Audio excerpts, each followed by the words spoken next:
Good afternoon, everyone. We've had a terrific morning with two very interesting sessions, and now the best is yet to come. We have a very distinguished keynote speaker with us, Stephen Hadley, and I'm very, very pleased to welcome you. And we thought we would do this as a conversation so we can discuss many of the issues that are very much part of our world as we sit here in the UAE this morning. I would like to remind everyone that, as always, we will have time for a Q&A from the audience, but I would ask you, we do have a very kind of narrow window for this conversation, so I would ask you to please, if you have a question, could you write it down, and we will have people come around and collect any questions that you put on the center of your table, and then we will try to spend the last 10, 15 minutes answering those questions. Mr. Hadley, pleasure to have you. Nice to be here. You served in government 2001 to 2005 as the Deputy National Security Advisor, and of course after that, 2005 to 2009 as President Bush's advisor. I arrived in the UAE also right after 9/11. 2001, and I think if both of us were to look back at that period in the aftermath of 9/11, the Middle East was a whole different place from what it is today. I think the traditional centers of power, Cairo, Damascus, Baghdad, are in many ways looking inward for a number of reasons. And I think this part of the world, the Gulf, and specifically the United Arab Emirates and Saudi Arabia, seem to be filling that vacuum of leadership in the region, and I think they feel they are now capable of doing so.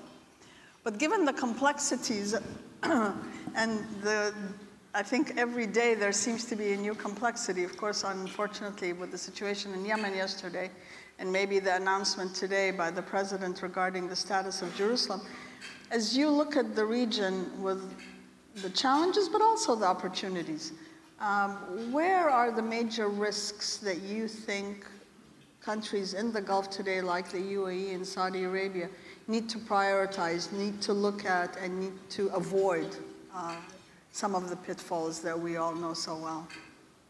Well, one of the challenges that both the UAE and Saudi Arabia have is that while there's been a lot of discussion and focus on the foreign policy issues, both countries are making a major transformation internally, which is really quite important.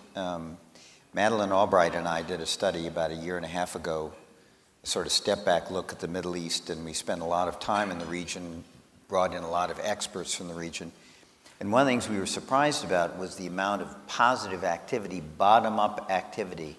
Young people, a lot of women, organizing businesses, organizing local civic organizations to try to address local issues. So a lot of very positive bottom-up activity going on, generating jobs and generating opportunity. But then some governments in the region who've decided to ally with those efforts and really try to transform their societies into the 21st century. And UAE led the way with their Vision 2021. The Saudis followed with Vision 2030. Yeah. And it's all about diversifying their economies, empowering their people, helping them develop through education the skills they need to participate in the 21st century economy, provide necessary health care and the like, build a more inclusive societies. These are terrific things, but they are full-time jobs, and they require an enormous amount of energy. And at the same time, of course, the region has not stood still. And so we have the challenge of what's going on in Yemen, in Iraq, in Syria, the problems presented by Iran. And so my concern for the region is that there is so much on the plates of these two countries, both domestically and in foreign policy, that it's a lot to handle at one time.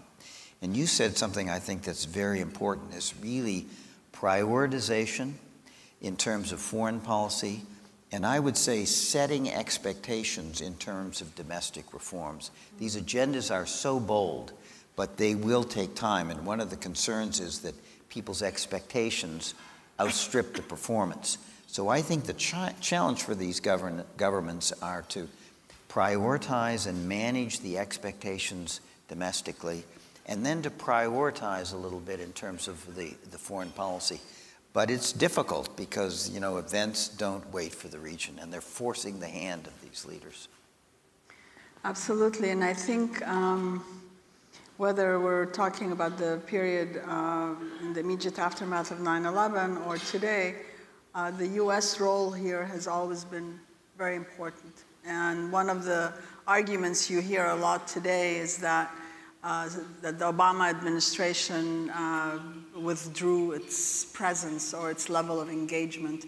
And to some extent, you hear the same thing about the current administration, that while the president is maybe more actively, publicly engaged, that the U.S. Level of actual engagement on the ground in the region, for example, Syria, for example, Yemen, seems to be somewhat withdrawn compared to the days of George W. Bush.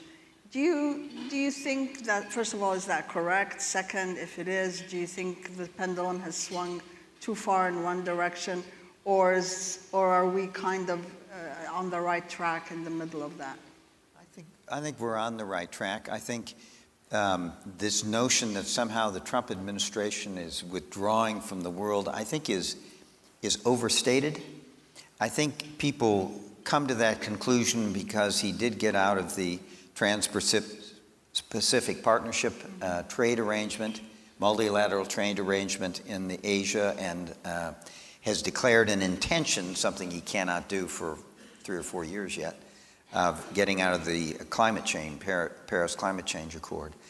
But I think in terms of the region, the message is, in some sense, America is back. Because one of the things that President Trump did early on was to reconnect with our traditional allies, our traditional Arab allies, and also with Israel, and make it clear that we stood with them in facing the problems, the twin problems of terrorist extremism in the form of Al-Qaeda and ISIS, and the problem of Iran and the disruption of Iran in the region. And it's remarkable that his first major public event was this meeting in Riyadh with more than 50 Arab and Muslim countries, focusing on the need for consolidated and unified action against terrorism and to check the hegemonic ambitions of Iran. So I think that's actually a very good step. I think my sense from the region is people found it very reassuring. And it has not just been rhetoric, but the cooperation and the support the United States has given to the Saudi and Emirati operations in Yemen is up.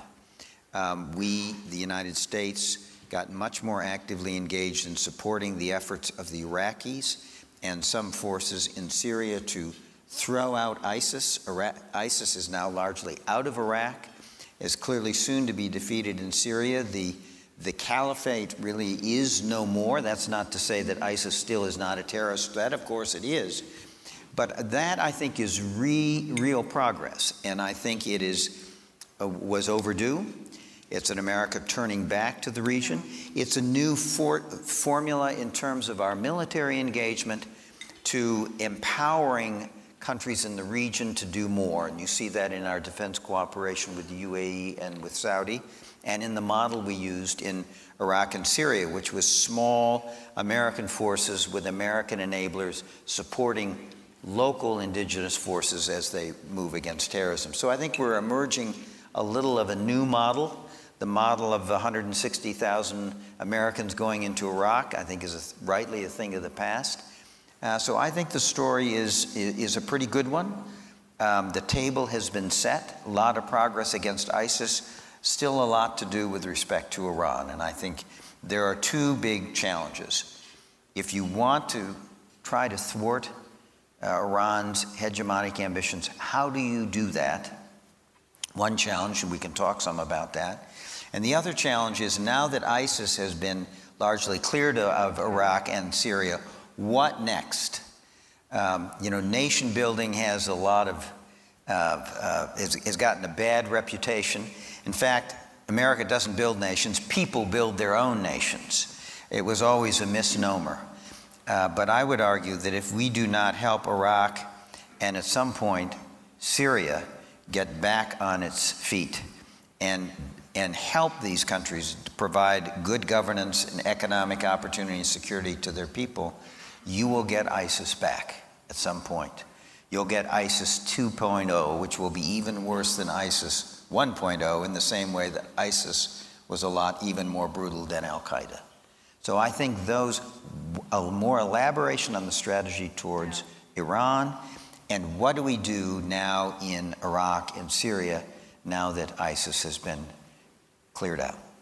Yes, and I do want to come back to the subject of ISIS or what after ISIS, but I wanted to kind of do a follow-up on the question of the U.S. role, because I think as we visit the region and talk to people in the region, it's very clear to me that the U.S. relationship, the partnership with the United States is very important.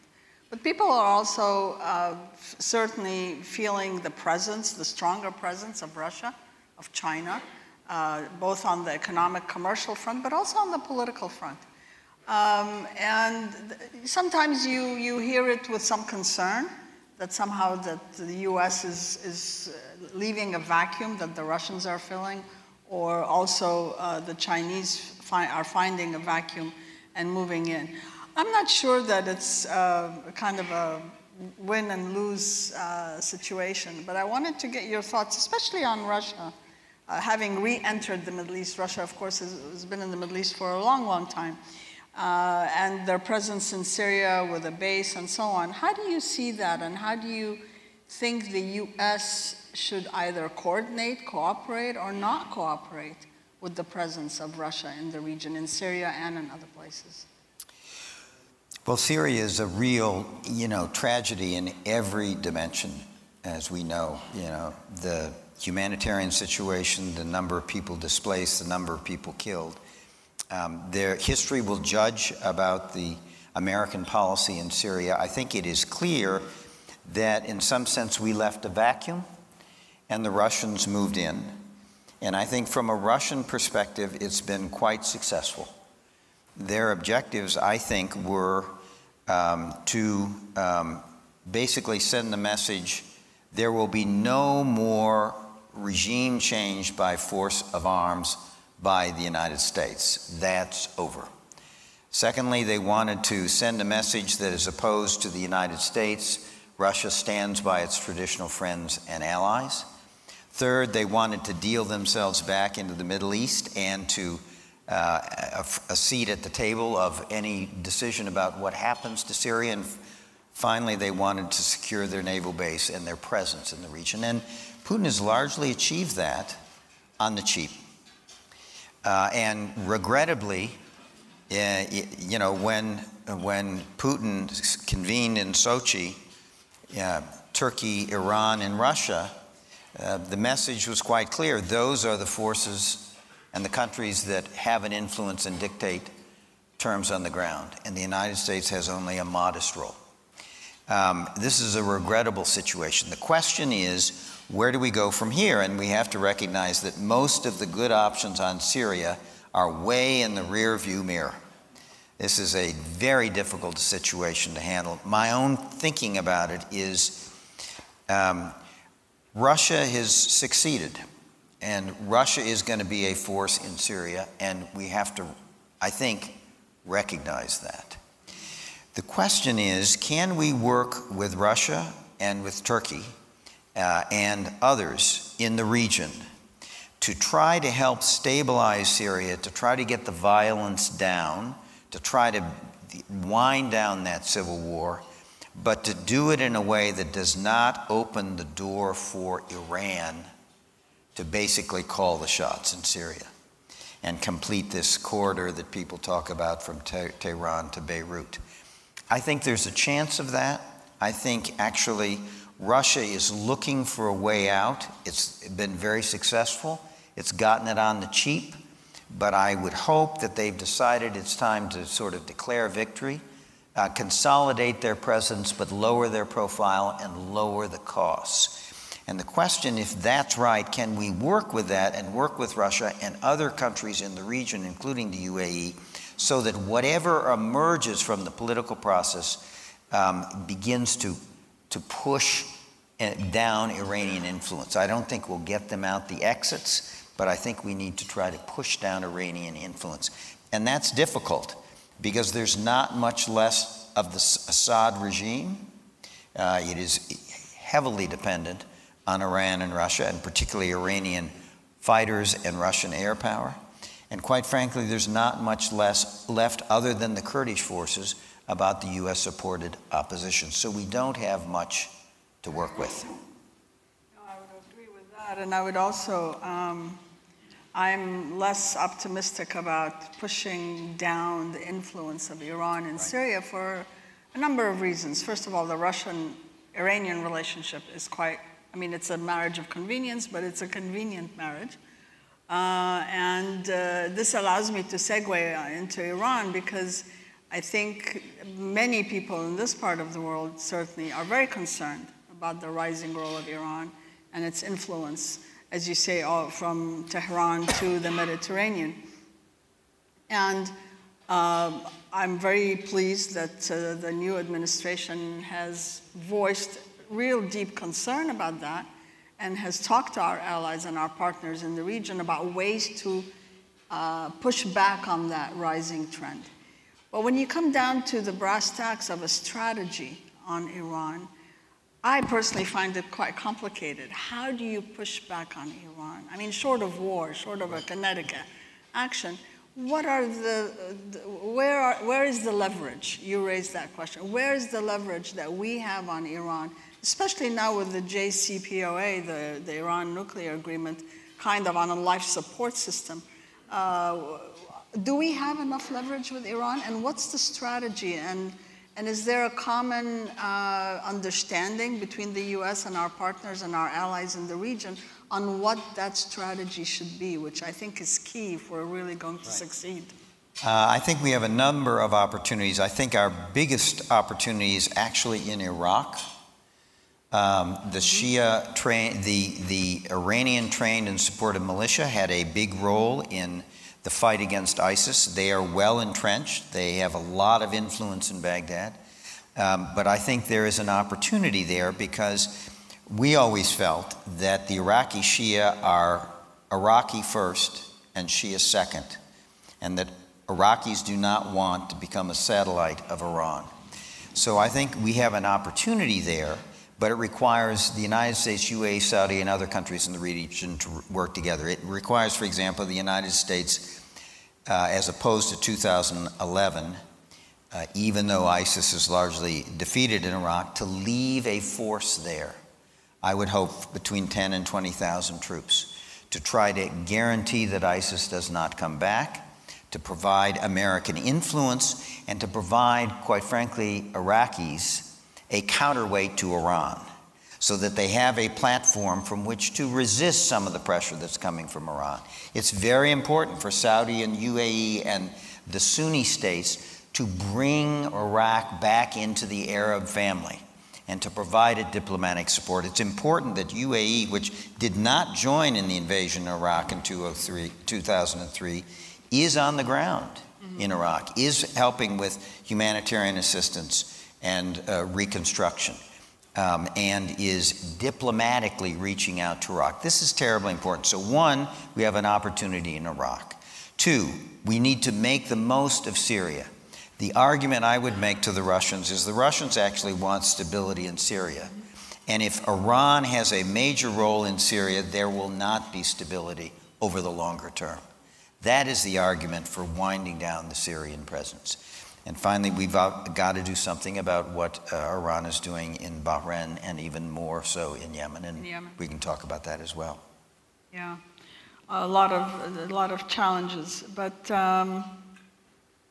I think as we look at the areas of conflict in the region, there seems to be one common factor, and that's the involvement of Iran. And I think You've said it very well, that without the role of the UAE and Saudi Arabia, the US really can't do it on its own.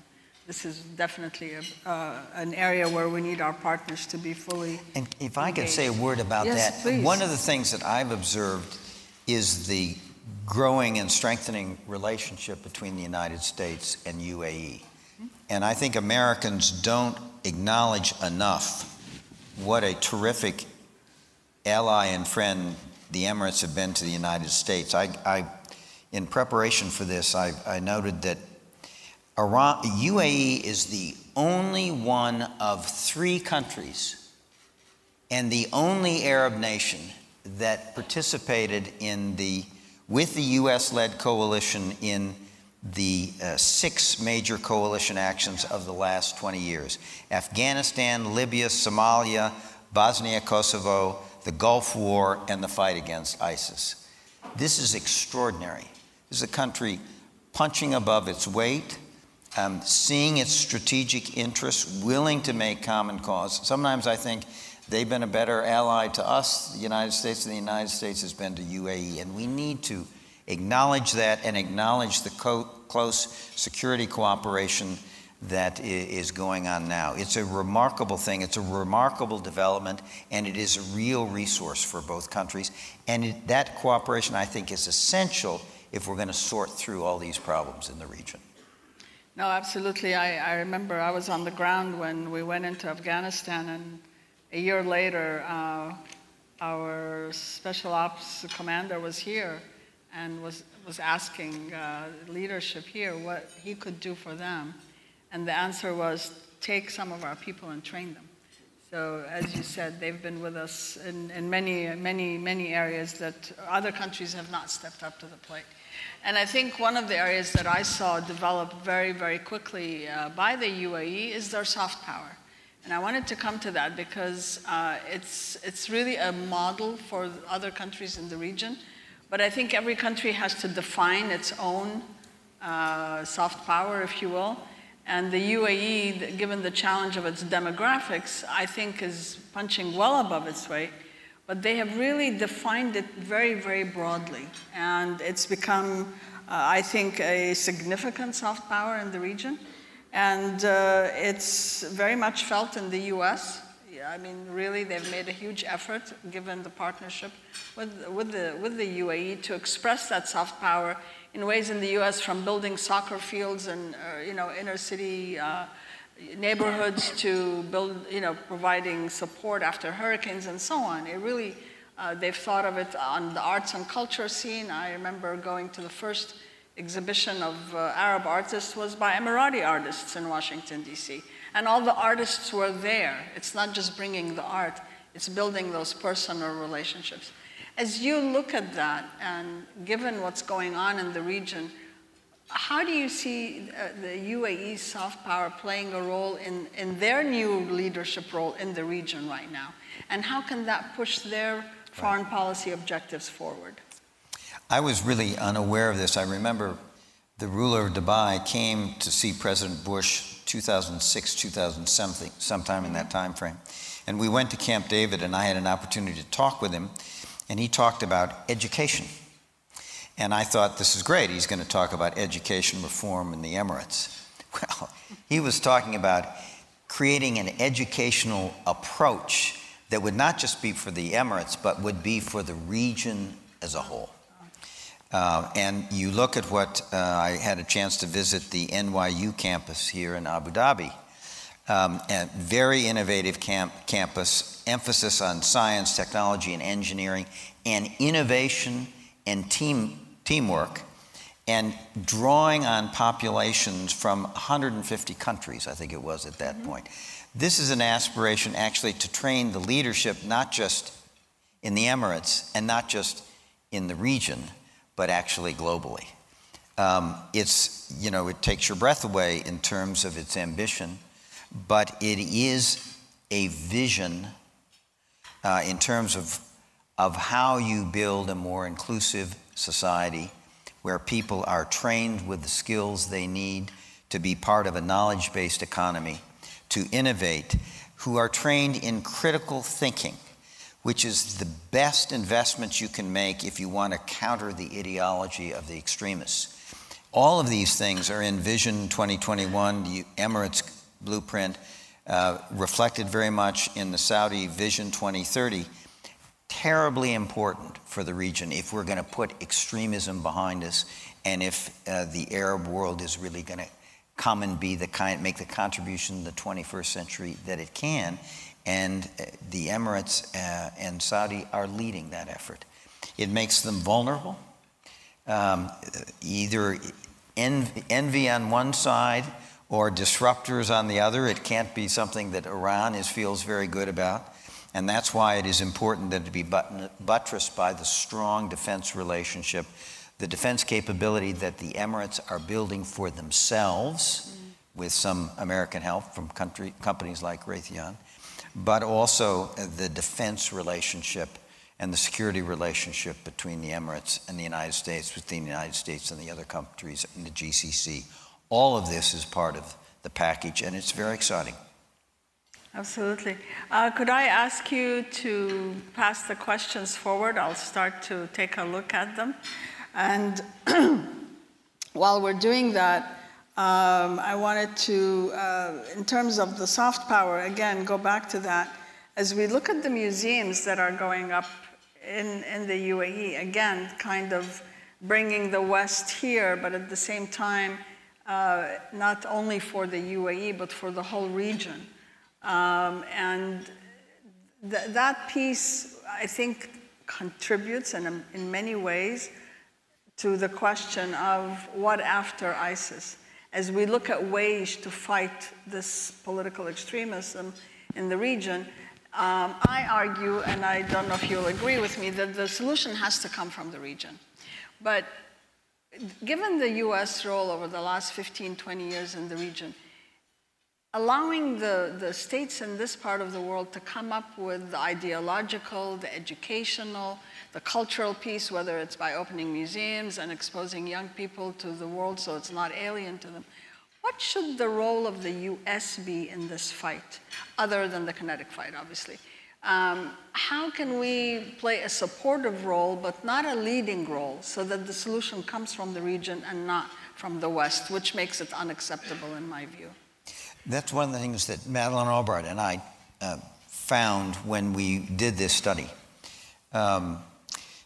You know, and one of the things we said in it is that the rest of the world for almost 100 years tried to impose a solution to the problems of the Middle East on the Middle East. And I think it's fair to say it did not work. And what we found when we did this study and toured around countries in the region and talked to regional experts is the region was now saying, we are ready to lead. The solutions need to come from the region, and we are ready to do our part. And of course, what you see, UAE and Saudi is very consistent with this. And so the message we had was, the region needs to lead. The solutions need to come from the region. But a number of those people who said, we are ready to lead, but we need your help. And that, I think, is the model. On these issues, particularly the issues of social, economic, political reform, the blueprints are there. The region needs to take the lead, but we can help and support. And it is in our interest to do so because it is important for the stability globally, for the region to be able to make the transition that Saudi and UAE are trying to lead it toward. Now, so I think in some sense the roles have been a little bit reversed, and that's a good thing. Mm-hmm. I think the other thing that's interesting about the Emirates is my sense, and you in this room would know better, that while the museums are coming and this has become a very international place, it is also focusing on what it means to be an Emirati and an effort to encourage confidence and pride at what the Emirates are building here in their country. That's an important piece of this. And it's the blending of the two that I think makes the Emirates such an interesting place. Absolutely. We did get one question from the audience. You're all feeling a bit shy today. I'm surprised. Having Stephen Hadley on, on the stage, I would have had many more questions. So here's the second one. Okay, let me start with the first one. Iran is a persistent challenge to Gulf countries. What are the pros and cons of a multilateral approach to containing Iran? Well, I think whether it's a multilateral approach in terms of a formal confederation or treaty system, I don't think that is on. But I think what is required and what you're seeing emerge is a coordinated approach to dealing with the problem of Iran. And only in that way are we going to be able to generate the kind of pressure that we are going to need to do if there is any hope of changing Iranian behavior. And you know, there's been a lot of, and I'm not a member of the Trump administration. I've actually never met President Trump. So, but I would ask people to think about, there's been a lot of criticism of the decision that he made on the Iran nuclear deal, which was not to withdraw the United States from the Iran nuclear deal. He did not do that. But he simply provided a letter to the Congress that says, I cannot certify that the benefits from this deal outweigh the costs. And then a lot of people say he threw that to the Congress. Well, he had been in consultation with the Congress. And what the Congress is trying to do is come up with a framework using the threat of sanctions to try to rally the rest of the international community to put pressure on Iran. So the legislation they're talking about says that if Iran were to develop an operational intercontinental ballistic missile, sanctions would come back on. If Iran gets within a year of a nuclear weapon, sanctions would come back on. If Iran does not extend the life of some of the provisions in the nuclear agreement, sanctions would come back on. Why are they trying this approach? They're trying this approach to put pressure on Iran to change its behavior in those respects and to try to rally the international community to put pressure on Iran comparable to the pressure that brought Iran to the table on the nuclear deal. Now, this may not work. There are a lot of people who criticize it, but it is an approach and it isn't a strategy. But it will work only if the international community works as a whole. And that's I can't kind of think the coordinated action we're going to need if we're going to be able to deal with the problem that Iran poses. And that's really the question, if the Europeans will come on board and others, to exert that pressure. Right. I talked to Cathy Ashton, who was the EU foreign policy, but basically the EU Secretary of State here at the Sirbaniyas Forum. And she basically said the day after the nuclear deal was done, we were prepared to join with the United States in a coordinated effort to try to address these other issues that were unaddressed by the nuclear agreement. Right. Iran's support for terrorism, pursuit of ballistic missiles, disruption in the region. We were ready the very day after. Well, we've got to catalyze that kind of action and that kind of spirit if we're going to deal with this problem. And it could be a second agreement. Absolutely could be a second agreement. It could be a second agreement, which would keep both agreements in place. Well, let's hope so. Second question from the audience. What do you see as the impact of Russian covert influence campaigns on the perception of major events such as Brexit or on the Qatar crisis? Well, there's a lot of evidence that Russian media, public media, through social media, has been a sort of concerted campaign to influence elections, to provoke divisions within our societies, to provoke divisions between allies. And I think the approach we all need to take in a systematic way is really, we need to establish in our various countries blue ribbon panels, if you will, find out what was done. What did the Russians do? How did they do it? And then the second thing we need to do is to make sure that nobody's able to do it again. there's been a lot of discussion about Russian manipulation in the American electoral process. We can all agree that they shouldn't have done it. We can also agree, I think, that it was a strategic disaster for President Putin. One, because it came public and everybody was appalled, and it turned the American people further against Russia.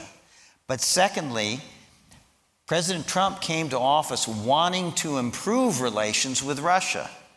And Russia's interference in our elections has made that impossible and led directly to Congress drafting legislation that makes it impossible for Trump to eliminate sanctions without congressional approval. So strategically, it was actually a huge blunder by Putin. But we need to find out, and there are congressional committees going on, there's the Mueller investigation. Other countries need to do the same thing. We need to figure out what Russia did, how did they do it, and with respect to elections, we got to make sure that nobody ever is able to do it again. There's been too much focus on punishing Russia. Russia needs to be punished, and not enough focus on prevention, on getting into our electoral systems and the social media associated with the electoral process, harden it so nobody is able to do it again. You know, there's the old phrase, fool me once, shame on you. Fool me twice, shame on me.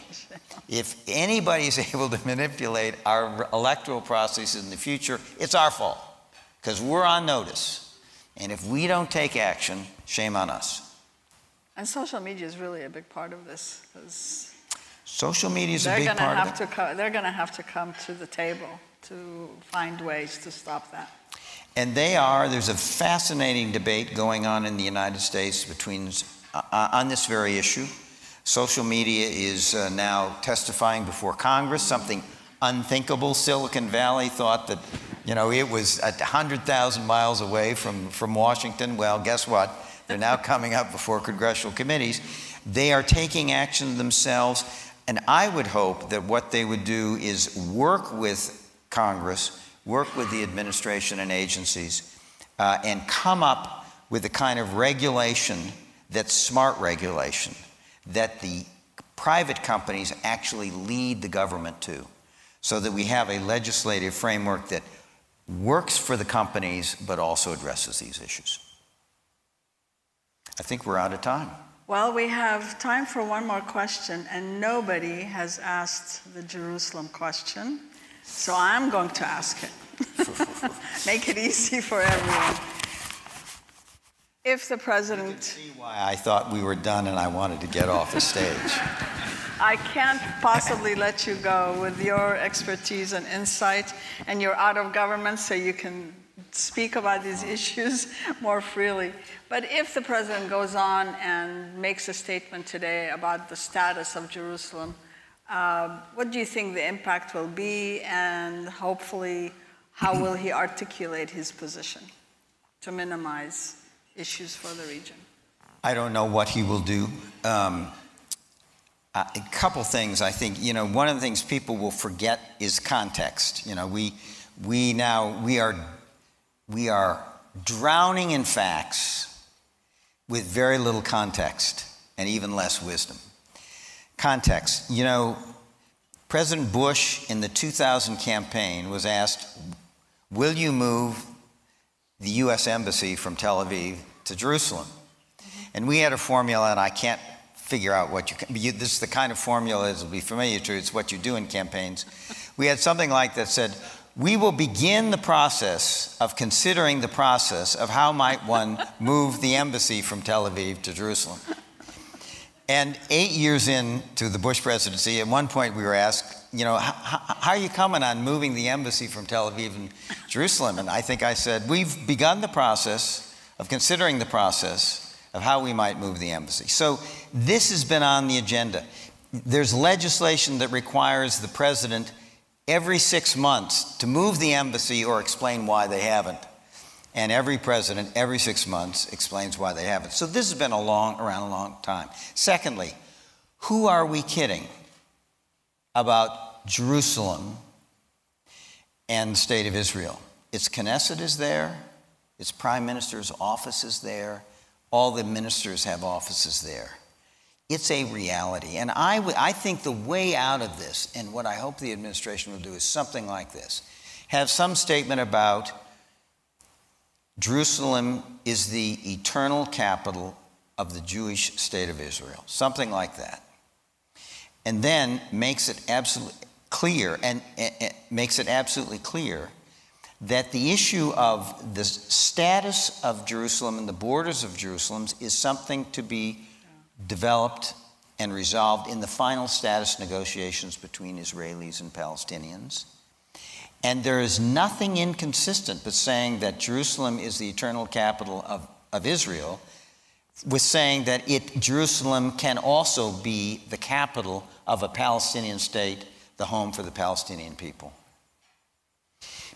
If he will say that, and then, by the way, continuing to certify for another 6 months that the movement of the embassy from Tel Aviv and Jerusalem is not imminent, and talk about construction and the lengthy process that will be required before that moves.